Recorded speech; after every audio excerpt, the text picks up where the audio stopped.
ఇక్కడ విచ్చేసిన మీడియా మిత్రులందరికీ పేరు పేరున నమస్కారాలు తెలియజేస్తూ, భారత చైతన్య యువజన పార్టీ ఆధ్వర్యంలో ఈరోజు ఇక్కడ జరుగుతున్న కార్యక్రమానికి విచ్చేసిన ప్రతి ఒక్కరికి కూడా ధన్యవాదాలు తెలియజేస్తూ, ఆంధ్రప్రదేశ్ రాష్ట్ర చరిత్రలో ఉమ్మడి ఆంధ్రప్రదేశ్ రాష్ట్రంలో ఉన్న ప్రభుత్వాలు కావచ్చు, రాష్ట్రం విడిపోయిన తర్వాత గత 10 సంవత్సరాల నుండి ఈ రాష్ట్రాన్ని పరిపాలించిన ప్రభుత్వాలు కావచ్చు, ఈ రాష్ట్రంలో ఉన్న రైతాంగానికి కానీ, యువతకు కానీ, మహిళలకు కానీ, బడుగు బలహీన వర్గాల అభివృద్ధికి కానీ ఏ ఒక్క ప్రభుత్వము కృషి చేయకపోగా, ఏ ప్రభుత్వం అధికారంలోకి వచ్చినా పూర్తిగా ఈ రాష్ట్రాన్ని, ఈ రాష్ట్ర సంపదని లూటీ చేసే కార్యక్రమం చేస్తున్నారు. వేల ఎకరాల భూములు దోపిడీ చేస్తున్నారు, ప్రాజెక్టుల పేరు చెప్పి దోపిడీ చేస్తున్నారు, గనుల పేరు చెప్పి దోపిడీ చేస్తున్నారు. రాష్ట్ర సంపదను, అటవీ సంపదను, ఖనిజ సంపదను అన్ని రకాలుగా దోపిడీ చేస్తున్నారు.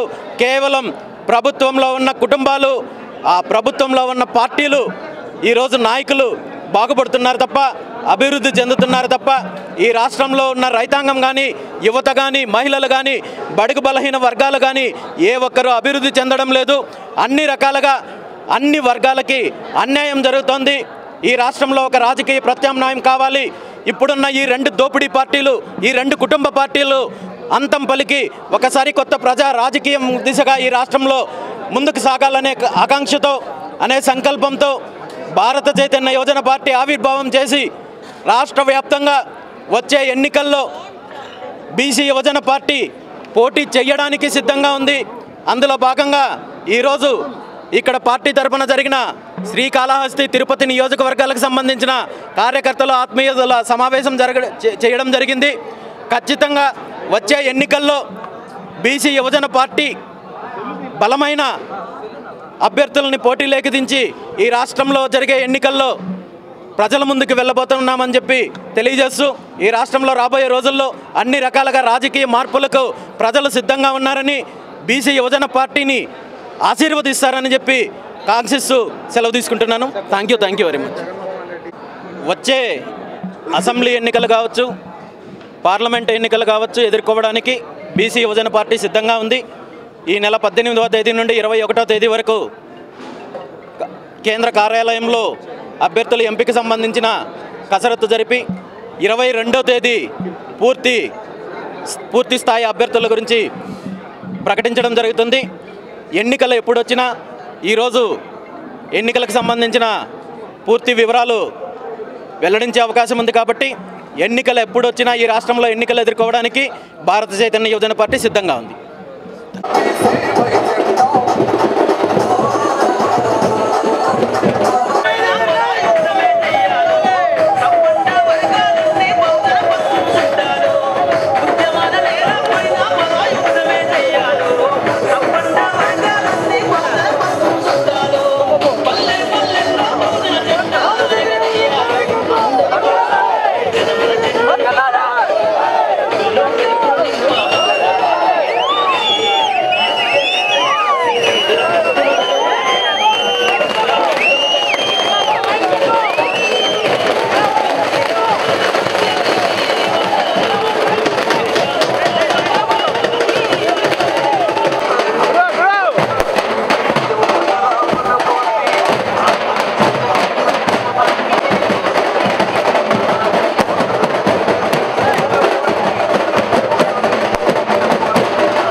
పార్టీ తిరుపతిలో తిరుపతి ప్రజలందరూ నన్ను ఆశీర్వదించాలనేసి నేను అందరినీ కోరుకుంటున్నాను, దైవాన్ని కోరుకుంటున్నాను.